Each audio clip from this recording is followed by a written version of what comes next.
Usimilike mfano wa Yesu katika nyoyo zenu, katika nyumba zenu na pengine popote pale duniani. Je, mnataka sasa kuahidi kutukuza Bwana wetu Yesu kwa kufanya bidii, kuacha dhambi, kuishi maisha mema na kufanya machukizi?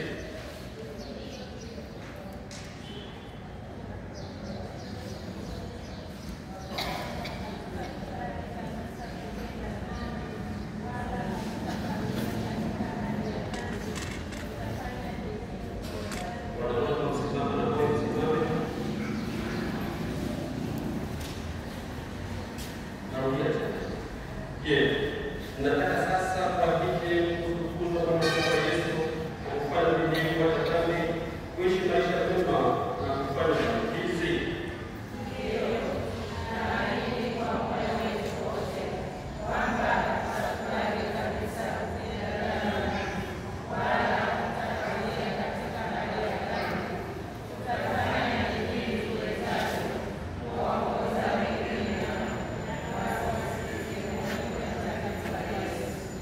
Basi salimu wote kwa moyo na kwa akili sala ya maagano ya shirika pamoja kwa Yesu.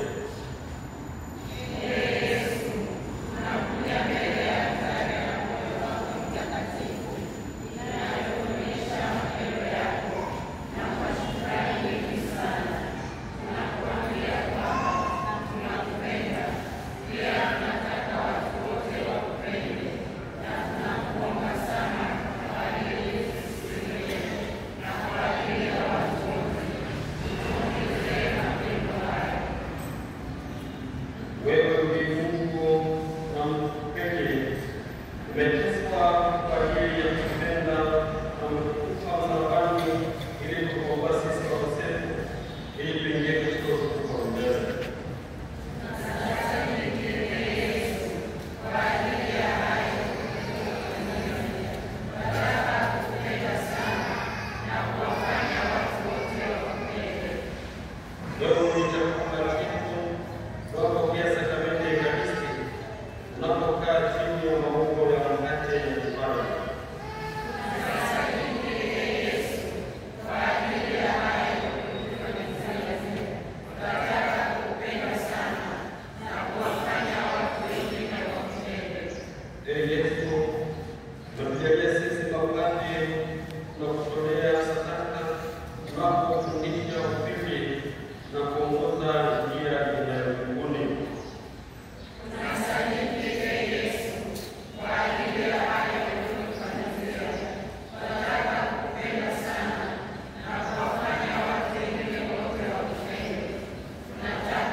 idadi hizi zilizofanywa kwa heshima na ukumbusho wa Yesu kwa mwanao Yesu, hivyo kwamba kila yaheshimuye apate neema astahili katika yale yajayo.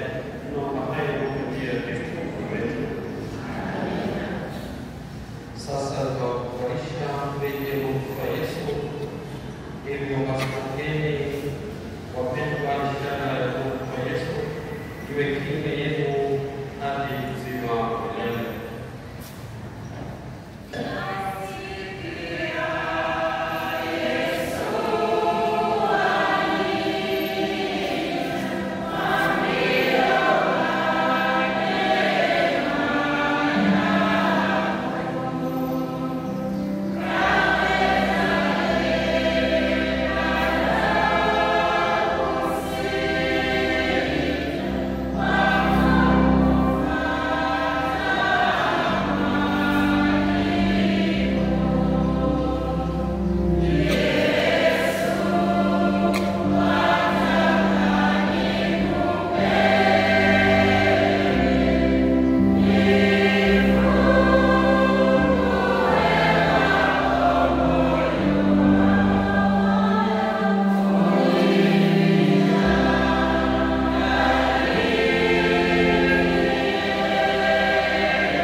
Mimi kwa uwezo halali niliopewa kwa heshima na utukufu wa Yesu na shirika lake, nawapokeeni mshiriki katika kupata rehema na neema zilizotolewa kwa shirika hilo. Na sasa pia majina yenu yaandikwe katika kitabu cha shirika, isitoshe yaandikwe kwa milele yote mbinguni.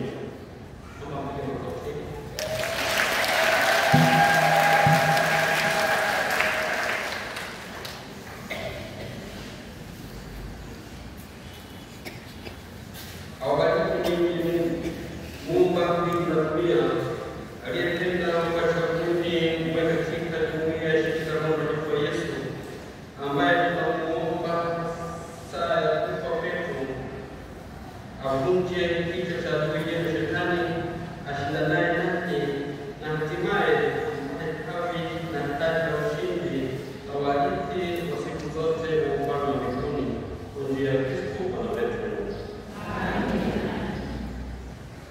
Kristo Bwana awapokee ninyi katika msaada wa wema wake, na zijapo kustahili tunawapokeeni katika sala zetu, naye Mungu awajalieni kwa njia ya Roho wa pekee mpatanishi wa watu na Mungu, wakati wa kuishi vizuri na nafsi ya kutenda mema na uthabiti wa kudumu katika wema, na kuingia furaha kubwa katika ulinzi wa maisha ya milele. Na kama vile leo hivi atuunganishavyo kifungo cha mapendo ya ndugu hapa duniani, hivyo uchaji wa Mungu uongezao mapendo na ustahimilivu waweze kuunganisha na waamini wake mbinguni kwa njia ya Kristo Bwana wetu. Wapongeze.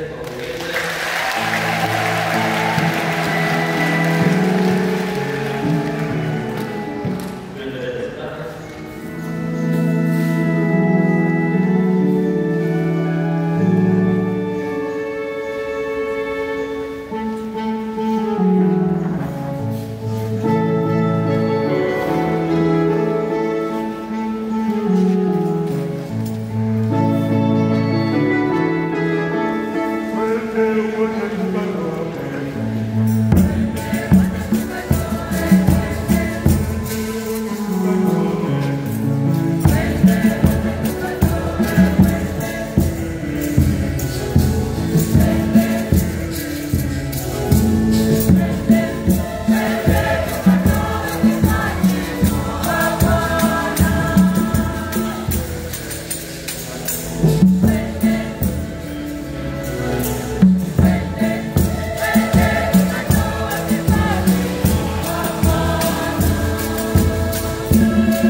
Fumbo la imani.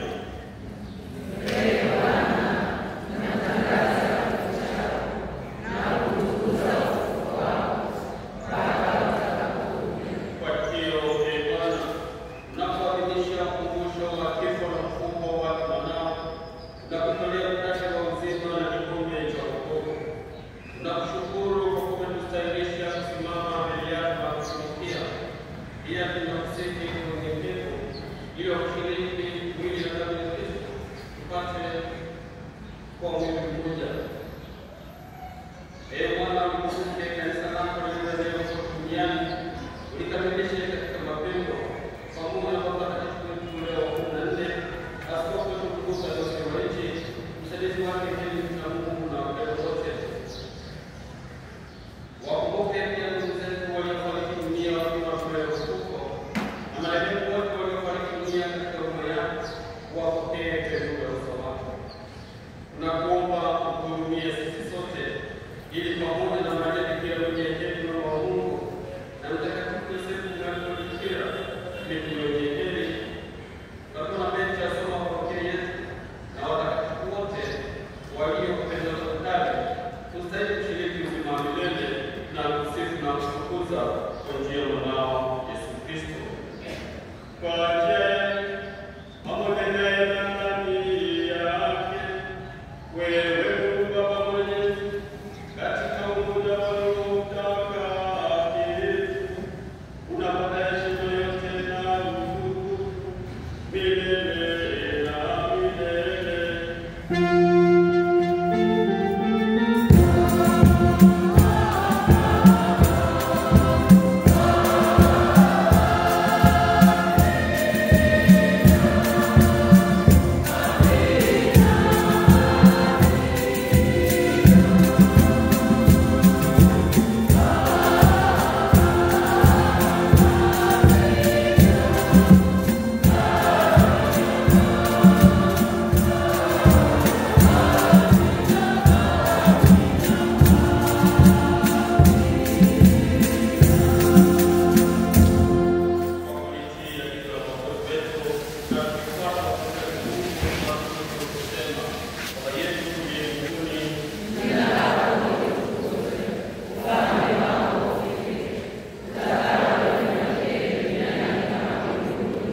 Tazama mwana wa Mungu, tazama namba dhambi za ulimwengu, heri yao walioalikwa kwenye karamu ya mwana-kondoo.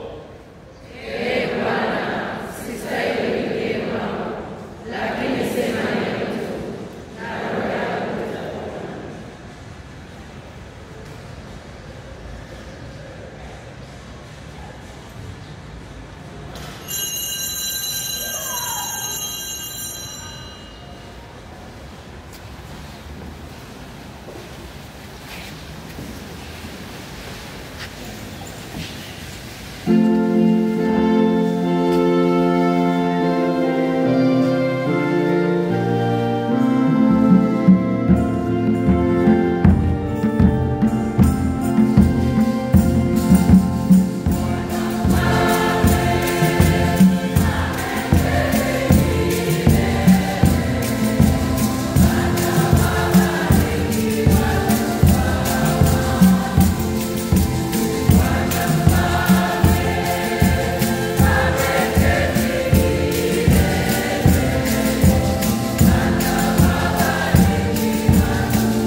Thank you.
milioni 1,530,000. Tunawashukuru wote waliotoa na Mungu awabariki. Misa za somo kwa juma hili siku ya Jumamosi tarehe 29 mwezi wa 11. Jumuiya yetu itakuwa na misa saa 1 asubuhi. Jumuiya takatifu hapa watakuwa na misa saa 1 asubuhi. Na jumuiya takatifu Klaus Kostika watakuwa na misa saa 10 jioni. Naomba wote wafike mapema wachukue habari. Siku ya Jumanne tarehe 25 mwezi wa 11 ni mwisho wa mwezi. Kama kawaida tutakuwa na misa ya wazee na wagonjwa itakayoanza saa 10:30 jioni. Walete wagonjwa wote katika misa hii. Waamini tunaalikwa. Vile kutokana na misa hii ya wazee na wagonjwa siku hiyo, ile misa ya kawaida saa 12 jioni kwa ajili ya kuombea marehemu haitakuwepo. Badala yake wote ambao watahitaji kwa ajili ya kuombea marehemu itakuwa katika ile misa ya saa 10:30. Kwa ile misa ya wagonjwa pamoja na wazee pamoja itakuwa na misa kwa ajili ya kuombea marehemu. Kwa siku zingine itakuwa kama kawaida saa 12 jioni. Tutakuwa na mkutano wa wiki ya neema kama kawaida kuanzia Ijumaa ya tarehe 28 mwezi wa 11 hadi tarehe 7 mwezi wa 12 kuanzia saa 8:30 mpaka saa 12 jioni. Wote tunaalikwa. Tutakuwa na ubatizo wa msamaha tarehe 26 mwezi wa 12. Watakaohitaji kubatiza wachukue fomu jumuiani na kuzirudisha hapo parokiani. Mwisho wa kurudisha ni tarehe 6 mwezi wa 12. Mafundisho ya wazazi na wasimamizi yataanza siku hiyo tarehe 6 mwezi wa 12, tarehe 13 mwezi wa 12 na tarehe 20 mwezi wa 12. Naomba wote tuzingatie hayo. Leo baada ya misa hii ya pili tutakuwa na uchaguzi wa viongozi wa UWAKA ngazi ya parokia. Washiriki wa uchaguzi huo ni viongozi wote wa UWAKA ngazi ya kanda. Tunaomba viongozi ambao ngazi ya kanda UWAKA tusiondoke. Naomba sana tukishamaliza misa wote tuelekee pale kwenye kikundi kwa ajili tuelekee hujuma kwenye mwembe hapa kwa ajili ya kuanza mkutano wa uchaguzi. Dominika ijayo baada ya misa mbili tutakuwa na uchaguzi wa kata ngazi ya parokia. Kwa hiyo tunaomba na kwaya nasi tujiandae. Vile vile dominika ijayo tutakuwa na uchaguzi Kigamboni. Jumamosi ijayo tarehe 29 tutakuwa na washa ya kidini katika viwanja vya parokia katika Mfalme Tabata. Waamini tunahimizwa kuhudhuria na watakaohudhuria waendelee kujiandikisha kule jumuiani. Mwisho wa kujiandikisha ni siku ya Jumatano. Vile vile naomba tujiandikishe kwa wingi kwa sababu Mungu ameandaa usafiri. Kwa hiyo naomba sana tujitokeze kwa wingi. Usafiri utakuwepo hapa parokiani. Tutaondoka saa 1 kamili asubuhi. Naomba tuzingatie hilo. Mafundisho ya kipaimara, watoto wa mafundisho ya kipaimara hii wataendelea kufanya mitihani yao. Mtihani wao wa 3 ambao unafanyika kwa njia ya mahojiano. Mitihani itaendelea kila siku jioni kuanzia kesho Jumatatu. Wale ambao wameshafanya mitihani wafike kwa ajili ya mafundisho siku ya Jumanne, Alhamisi na Jumamosi. Na wazazi wa watoto wa mafundisho ya kipaimara watakuwa na kikao Dominika ijayo baada ya misa ya pili. Watoto wa mafundisho ya kwanza ambao watapata sakramenti hiyo tarehe 26 mwezi wa 12 wafike kwa mafundisho ya kawaida siku ya Jumanne, kuanzia siku ya Jumanne wiki hii. Matangazo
ili kufikia Dominika hii tuweze kuwa tumeelewa kabisa. Lengo la kwanza ilikuwa ni vipaza sauti kwamba tumefanya shida zako na mpaka. Kwa hiyo tunataka kwamba hapa kufikia leo usiwe na shida yoyote inayohusu vipaza sauti, na kuweka malengo na tukaanza kuyatekeleza, kuliagiza kuliamua kumweka aina hii ambapo tunakuwa vizuri na kisasa zaidi. Huku tuliagizia Poland kwa mkabidhi kwa Christopher ile fedha ili aweze kujenana. Lakini kwa sababu ya ambazo zilikuwa juu ya uwezo wetu bado hatujafika. Mwanzo wa Mungu tutafika labda muda wote, lakini tutakipia. Ingine ilikuwa ni ndoto. Hiyo ilikuwa ni kero kwa watu wengi sana hapa kanisani na bado ni kero. Kwa hiyo tunaona kwamba kufikia siku ya leo kero hiyo iondoe kabisa, usiwe na kero ndogo, na tukaanza kufanya mchakato kwenye transforma na kuweka IC na kulianza vizuri, lakini zoezi hilo tuliachia katikati kwa sababu za msingi. Sababu ndio leo ifuatayo. Kwenye mafunzo ya parokia, kipaumbele cha kwanza kuliko vyote ni ardhi, kwamba inapoonekana ardhi unaacha mengine yote unaenda kununua ardhi. Kwa hiyo mwaka huu pia tulipata shida moja kwamba hapa nyuma pana kiwanja cha wazi. Kama tumeleta nyuma hili, tumeleta cha wazi hapa. Hii kiwanja bila kuja walikuja kuuza kama milioni moja na sikumbuka kama 50 na kitu kwa sababu kuna 50 mpaka 70. Kwa hiyo ni kile ndio kwamba nilikuwa tunapotezea. Basi mwaka uliofuata mwaka miaka kidogo pia akaja akaambia kwa mjana akasoma akasoma kuna ndio ndio kwa mwaka huu pia akaja mbele tofauti kabisa, lakini pia mimi kwa sababu sio mbele sisi kununua mbele kwa basi baada ya muda akapata mbele akapata mteja kwa kuuza, na mteja huyo mbele moja ni Islam kwa akapata mteja wa kuuza. Baada mbaya mteja wake alikuwa ni Mkatoliki, ni kiongozi wa parokia ya Chanika. Kwa hiyo akaanza kuangalia akapata kuweka showroom. Baada mbaya yeye kama mshauriwa akaamua ni nyuma sana akipokea na mbele showroom ingefaa zaidi. Kwa hiyo akataka kushauriwa akaamua hapo aweke paa. Baada ya kuanza nzuri sana na haya. Kwa hiyo kwa sababu kiongozi wa kanisa la Chanika akanifuata ndio baroko kwa akajitambulisha kwamba yeye ndio mnunuzi mimi nitakuwa kwenye kiwanja kile kwa atanunua, na lengo lake ilikuwa kaka ba, lakini basi kama kiongozi akimuuliza kuna mpaka afike kanisa na nyuma mpadiko hapo, kwa akaja kusema kwamba muda yeye atuachie akiacha. Basi baada ya hapo akasema kama kindani na tukamfuata askofu, na askofu kwamba kiacha kama ilikuwa sasa angelimua nilikuwa nataka kwenye ardhi za kufuatilia alikuwa milioni 2.5 miaka baada ya kuweka kuna kama akawa milioni 200 na kitu miaka 20 sasa anaanza kwa milioni 3 ndani baadaye. Kwa hiyo ikabidi sasa kuacha kila kitu, hiyo kwamba baada ya muda hizo bei zake zitakuwa na hatujui atakuwa kununua ni nani. Asema Mkatoliki anataka kwamba anakitaka na yuko safi kidogo baada ya hapo. Kwa hiyo tukaona basi baada ya mashauri kama kwa uliopita tukasema misa zisoma wakati wa ibada hapa baada ya kuingia misa tunasoma. Mwaka uliopita mwaka ilikuwa nasoma kwa ya misa. Kwa hiyo tukaona basi tusibadilishe mfumo huo kwa misa wakati wa kushiriki za misa wakati wa misa. Lakini misa ya kwanza ianze saa 12 saa 12 kasoro 10. Kwa mara 10 zile mpaka saa 12 kamili nia za misa tushasoma. Kwa hiyo kuanzia kija misa ya kwanza itanza 12 kasoro 10 ila kama 12 zitamaliza zile za misa, hata kama zitazidi kidogo kwa mwezi huu wa Aprili, kabla miezi hii itapunguza kwa hiyo kwa ufungufu ambao kwa ni kero. Kwa hiyo basi sio wewe sio kufunja muda mambo mengine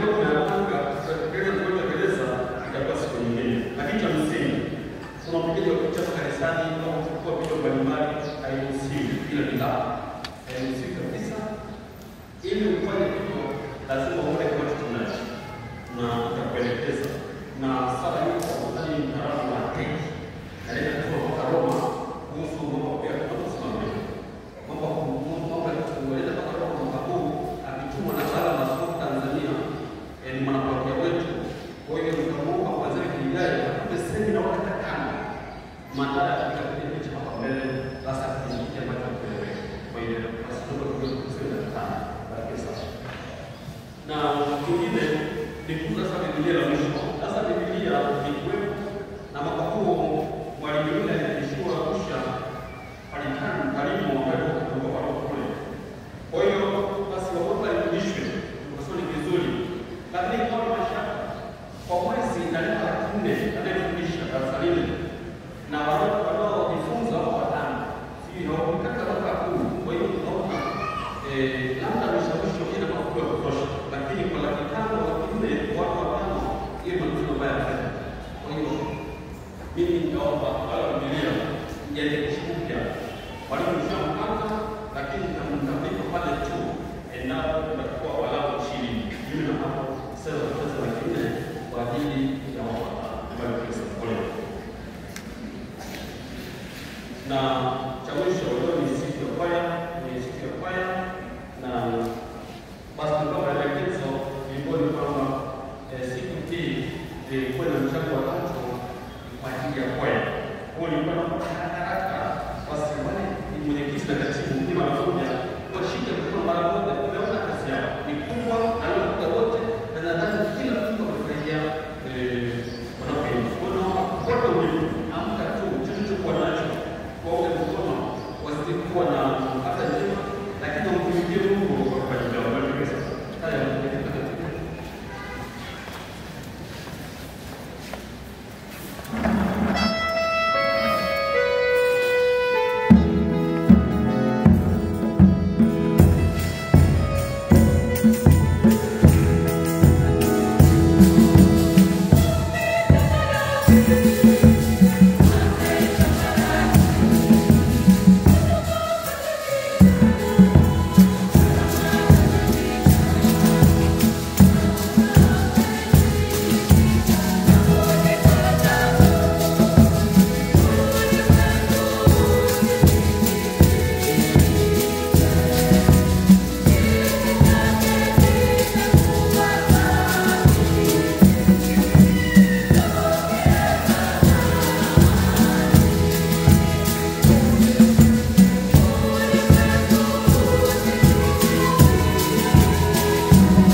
Kwa hiyo nilikuwa tunatimu kwamba kama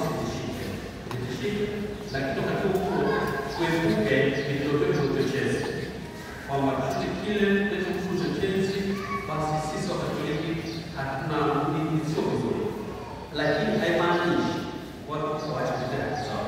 Uchochezi ni dhambi, ni hatari, lakini hapo haimaanishi watu waache kutenda hatari. Na anayetisha asijenge tu ambayo tunasema kwamba akiongea ujinga anaongea kwa sababu sisi kama Katoliki tuna ardhi kubwa, ni mamilioni kama haya kwa hiyo tunanunua kwa shule ya watu tunanunua mamilioni nyuma kwa sababu ni kitu kingine tunafuata kiasi. Kwa hiyo kuna watu kwamba sio nyonge, hakuna hata mmoja anaweza kutisha hata mmoja. Kwa hiyo bila